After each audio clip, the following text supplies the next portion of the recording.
Welcome back, junior paleontologists. It is Thursday, and we're wrapping up another week of tours, video tours through the museum. Thank you for joining us on Tuesday. We hope you did. And on Friday night, we had our night at the museum. Wasn't that a lot of fun, Alden? Yeah. Yeah, it was. And now we're going to kind of make a quick just run through some of the upstairs portions of the museum. There's a lot of great stuff here, but we're getting down to the point where we're about ready to open the museum for the season, we hope. And so we're continuing to work on that and getting things updated and refreshed and ready to go. So we're standing here in front of our Order of Burial display. And this is really a summary of everything that's in the museum, because we're kind of a flood museum. We've talked about that before. We have said that we present our exhibits in the context of biblical history, meaning we believe the Bible is a true, accurate history of the world, and the flood of Noah's day is what laid down the fossil record. So this particular exhibit really brings it all together. And so we're just going to quickly run through it as we walk through here. We start on our first panel is creation. Is God made everything a beautiful world? Sin came into the world. What happened when sin came into the world, Alden? The flood. No, what happened first? There was death. What else? Pain. Pain, yeah, disease, violence, all those things. And then as time went on, people became more and more evil, and then God decided to send a flood, and he did it really ultimately to be an illustration of God's saving power through Jesus. The ark, in fact, that he saved Noah and his family, becomes something that is a type of Jesus. Now, when we say a type of Jesus, it doesn't mean it didn't really happen. It just simply means God used something he did in history to point to Jesus. So this particular panel, the number 2, is the beginning stages of the flood. And we believe that most of the water came from the ocean and that the fountains of the deep opened up. We talked about that. And water began to come towards land. And this shows a lot of the bottom-dwelling, shallow sea creatures. So we keep moving here. And then we get to the plants. And that's the next thing that begin to really be buried. And we have a lot of plant layers with, again, more shells, but insects and plants and all sorts of things like that as well. So the waters keep rising, and then begin to take out some of the more and more of the land animals, and it drives them to higher and higher ground as they try to get out of the way. And so the next major layers are land creatures. And then as the waters took over the whole earth, because it took over the whole earth, right, Alden? Yeah. That it destroyed every air-breathing animal that was on the face of the earth. And that's what the Bible says was the goal, is to wipe out all of the air-breathing creatures on earth. And there weren't a lot of fossils made during this time because it needs a lot of dirt and sediment to bury things, but there were still some, but not a lot. And then God needed to take care of the water, right? Yeah. So the Bible says, what did he do? How did he take care of the water? Do you remember? He raised up the mountains. He raised up the mountains and he Lowered the valleys. The valleys. The valleys. The valleys, that's right. He raised up the mountains and he lowered the valleys. Come over here so we can make sure we're being heard here on camera. And by raising up the mountains and lowering the valleys, the water rushed off and settled in what is now the oceans. There were still pockets of water in places, and we think that had a lot to do with some of the formation of canyons and things like that. But now the water is in the oceans where it is now, so the water from the flood is still here. It's just in these deep oceans that we have. So God raised up the mountains, lowered the valleys. Because of all that was going on during the flood, at the end of the flood, there was an ice age. And that ice age really allowed animals to move all over the earth after the ark landed, with ice bridges and land bridges, right? And the oceans would have been lower. And there's a lot we could talk about with that, but we just don't have time to hit all of that. We encourage you to come to the museum and to come to the museum and learn more of this. You can study it a lot more closely. So we're going to go over here to Mount St. Helens.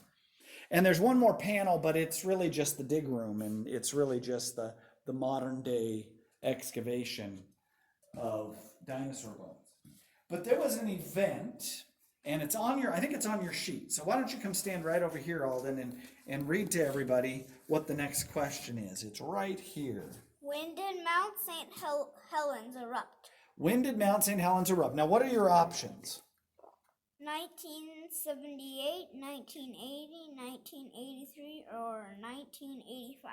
Okay, so this was an event that happened not too long ago that really shows us how the earth can be shaped and changed in a really short period of time. It doesn't prove the flood, but it shows what could have happened during the flood. If you have all of this upheaval all over the earth from water coming up from under the crust of the earth, then you're going to have volcanoes and you're going to have tsunamis and all that. It's going to change the earth a lot, isn't it? And then at the end of the flood, when you have mountains rising and water lowering, or in valleys lowering, it's going to shape the earth too, because water's going to rush off the earth, carving it as it goes. And so Mount St. Helens did something kind of like that. Do you know what the answer is? What's the answer? Do you know? No. 1980. 1980. I was 10 years old when Mount St. Helens erupted, and I lived in California, and we didn't see a lot of effects from Mount St. Helens down in California, but in Montana, I know they had ash. And so if you look back here, there's a tube with a bunch of Mount St. Helens ash in it, collected in Missoula, Montana. Mount St. Helens is in the state of Washington. And Mount St. Helens sent ash into the sky, and it went all the way to Montana and other places as well. Pretty cool. And it did a lot of amazing things. It caused canyons to be carved in a matter of moments. It laid down layers quickly. So the examples that we see from Mount St. Helens show illustrations of maybe how the Grand Canyon was formed with rapid water movement. We think that carving of that canyon had to happen quickly, not slowly over long periods of time. So we think that those layers were laid down during the flood, all those layers, and then that canyon was carved quickly at the end stages of the flood, or just kind of after when land's starting to be exposed. Also, another thing that happened at Mount St. Helens is something called polystrate fossils. So Alden, I want you to go stand by this thing right over here. Now, this is not from Mount St. Helens. This is something that would have been buried during the flood, but this is called a polystrate tree. And a polystrate tree is a fossil, a tree fossil that goes through multiple layers. Now, you wouldn't expect a tree like this to stand over long, long ages while layers build up around it. It's going to end up rotting, isn't it, Alden? Yeah. And it's going to fall over, or something's going to happen, right? So this has to happen quickly, and we think this particular tree was buried quickly. But you remember when we talked about things being larger before the flood? Certain animals and plants and stuff? Do you know what this is? Do you think it's a tree? No. No? What is it? Do you remember? No. No? Okay, it's a hard one, but it is a cattail reed. It's a fossilized cattail reed. You know those little hot dog looking things that you find along ponds and lakes and stuff? That's what this is. Except it's huge. Can you imagine? If these things got that huge, there was a lot of other things that got really big too. So, pretty cool. Okay, so at Mount St. Helens, some of those same kinds of things happened. There were trees that got stripped off the mountain and deposited in the lake, and those things were oftentimes waterlogged, and they would sink to the bottom of the lake, and then they would get buried by sediment. And we think it happens quickly, and Mount St. Helens helps illustrate that it's possible that these things can happen quickly. Okay, let's go over here, and I want to talk about some science stuff that we do here in the museum that's pretty cool. Did you know we look for something in dinosaur bones that shouldn't be there if they're millions of years old? We look for something called carbon-14. Now, carbon-14 can't last more than 100,000 years. So if dinosaurs are, so let me have you do some math, Alden. If carbon-14 can't last more than 100,000 years, and if, let's say, dinosaurs were 65 million years old, should there be any carbon-14 left in a dinosaur bone? No. No, none at all. There shouldn't be any measurable carbon-14 left. So guess what we find in dinosaur bones? In fact, in this bone right here, we took core samples out of it. See those holes? We took core samples, sent them to labs, and they found measurable carbon-14 in that dinosaur bone. So that should tell us that maybe we should question the timeline. Maybe we should say, maybe they're not that old. Maybe they are only thousands of years old, not millions of years old. That's what we think here at the museum. So that's pretty cool. Okay, let's keep moving around here. We have an exhibit on soft tissue, and we already talked about soft tissue with the T-Rex, so we won't spend a lot of time on it, but they keep finding more and more soft tissue in fossils and dinosaur bones all around. Another exhibit that we have that we really like, and a lot of the kids especially, so why don't you go up there and take a look at it, Alden, is our Noah's Ark exhibit. This is a model of Noah's Ark. Obviously, it's not the real one. And this particular one is what's called HO scale. It's like model trains. Stay here, bud. And it's like model trains. And so we could find little animals and people and stuff that would show us how big the ark really was. And we just want to answer questions for people about the ark, questions that people have. They want to know, how did Noah fit all the animals on the ark? Did he take dinosaurs on the ark? And we have a lot of those answers here. And if you come to the museum, you can get some of those and learn more about that. Okay, does that sound fair enough? All right, so let's go over here and let's look at many kids' favorite dinosaurs. What are the favorite dinosaurs oftentimes? Because of the raptors, because of Jurassic Park, right? And so we have raptor bones because we find raptors. We find claws and different things and other bones from raptors. And there's a claw. I know I found a claw. I don't know if it's actually on display here or not. I might have it at home.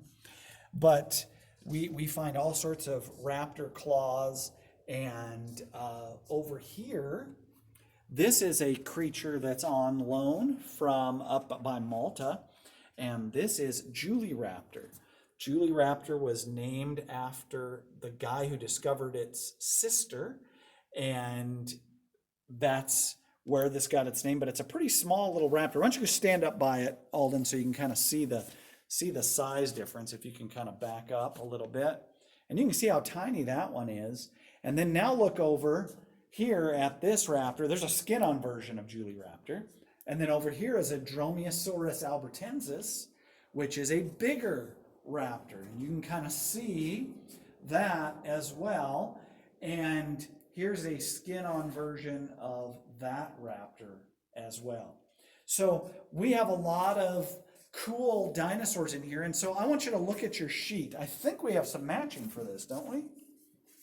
Let's see. What is that one? Oh, is that? Yeah, that is. What is that one?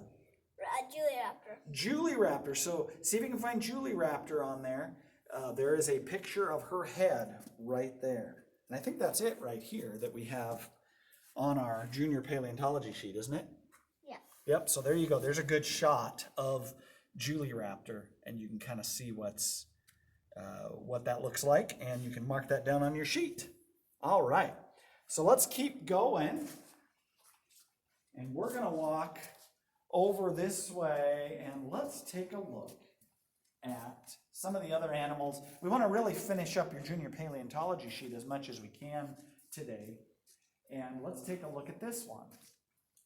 What is this particular dinosaur, Alden? A Stegosaurus. A Stegosaurus. Now tell everybody a little bit about what your favorite part of the Stegosaurus is. The things on its back. Those. Like the plates on the back, those plates on the back, and there's a lot of discussion of what those are for. Some think that it has to do with heating them up or cooling them down. Some think it's just for display. So it's always hard to know exactly what some of the features on these creatures were for, but we know one thing, that God created them to do exactly what he needed them to do, right? And he designed them just for that. And I think, is that one on your sheet? Maybe not. Nope, I don't think that one's on the sheet. Okay, so let's keep going over here, and let's take a look at just briefly. We're not going to spend really any time on the Ice Age, but I'm going to have the camera just pan through some of the questions that we answer here at the museum. Who were cavemen, things about what caused the Ice Age, and there's a lot of detail there that we could get into, but we'll kind of show that on the screen here for you a little bit. And then we talk about how the animals got all over the earth. We already talked about that with the Ice Age and how that would have helped. We have things on human distribution and how humans got all over the earth after the time of the Tower of Babel. And then I'm going to have the camera step back and just kind of pan through this whole area. So let's step back over here. And we want to kind of show you, we have examples from the flood all the way up to modern day of literature and artwork that shows dinosaur-like creatures, things called dragons, things called beasts and serpents and stuff like that, that fit the description of what dinosaurs might look like. So we want to show that, yes, dinosaurs were on the ark, dinosaurs came off the ark, but because of what changed in the world, because of the flood, we think that made the dinosaurs not thrive as much, and so they died out. Maybe they were hunted, because a lot of the artwork and the literature talks about hunting, right? So this is something you can come and take a much closer look at. And this is actually a raptor, this creature right here, that our museum artist Melanie has made to look really dragon-like. Doesn't that look like a dragon? Looks pretty cool. Okay, so a couple other creatures that we have here in the museum. Let's look and see on your sheet. We have, that's right. Okay, so what is this creature right here, Alden? Mastodon. It's a mastodon. And the mastodon is really a big elephant, right? And it's got those big long tusks, and it's one of the elephant kind. They're extinct now, mastodons are, as far as we know. And up top, what do you see up there? We can make our way over this way. So that's a matching, I think, isn't it? Is there a mastodon that's on the No, I don't think so. mastodon? Yeah, there is. Yep, there's a mastodon. Not a question about it, but there's a matching. There's a matching. Oh, there's a question too, we just found out. I just noticed that. Let's see. Well, go ahead and read that question about the mastodon. We have a mastodon displayed. Where was one like ours found? Okay, what are the possible answers? Golf course, football field, cow pasture, or school? Okay, if you look at our sign, there was one like ours that was found on a golf course. That's really cool because it was very complete. It also had a lot of organs, like internal organs that were still there, even bacteria that was still alive. Isn't that cool? Yeah. It's pretty amazing. So we don't think it had been in the ground for really all that long. So one of the other, I think, matching is found right up above. If you can go up that way. What is that creature up there? A bobcat? What is that creature? Look at the long teeth. It's a saber-toothed cat. Yeah, it's a saber-toothed cat, right? And there's a matching, I think, on there. Is that it right there? Yep. Yeah. Okay, all right. So you can come to the museum and you can find a lot of this stuff as we go here. And there's some teeth from mastodons and a stegodon molar as well. And I think what we're going to do is we're going to end right here. and we will finish up the next time, okay? So I want to just talk a little bit more about this junior paleontology program, because when you get this filled out, you can mail it to us at P.O. Box 684, Glendive, Montana 59330.